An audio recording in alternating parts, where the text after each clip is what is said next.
400 kilometer NEDC, which is the official standard, etc. It's 300 kilometers real life. Renault has already sold more than 100,000 electric cars, so we have a good knowledge about how people are using the electric cars, and this know-how is shared with Nissan. So I'm very glad today that the same people who mocked us in 2008, and I'm sure you have all the declarations, statements made by all car manufacturers, very respectable, are the same people who said now we have 5 cars coming in the next 5 years, 10 platform, that want to represent 25%.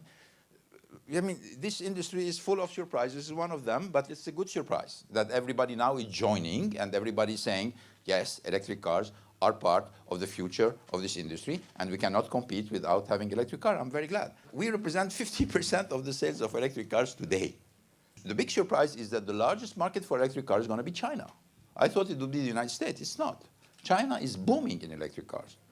And this is where we have our own project to make an affordable electric car in China. For the Chinese market, electric car is a great technology that is going to be part of the future of our industry. The only question is how fast, but this is more depending on how strict the emission regulations are going to be. Sports cars are important for us because they are flagships. They are a testimony of technology, they are a testimony of the brand.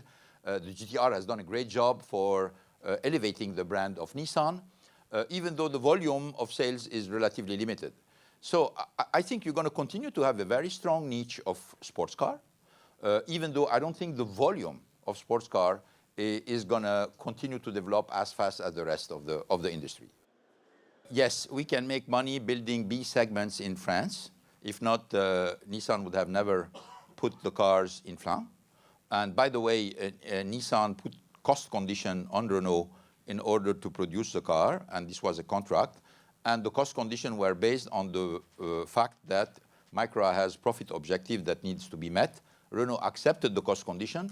Nissan is going to pay what is in the contract, and Renault's responsibility is to make sure that its cost is below the cost of the contract.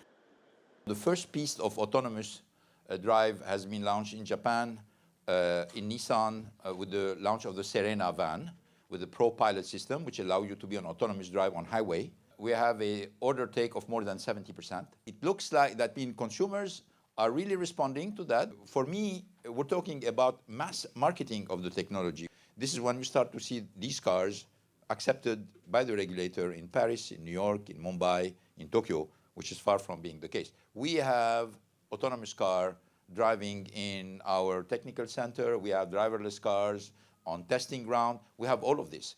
But from this to move to an open air autonomous drive, which supposes a heavy lifting of the regulation, we're not there.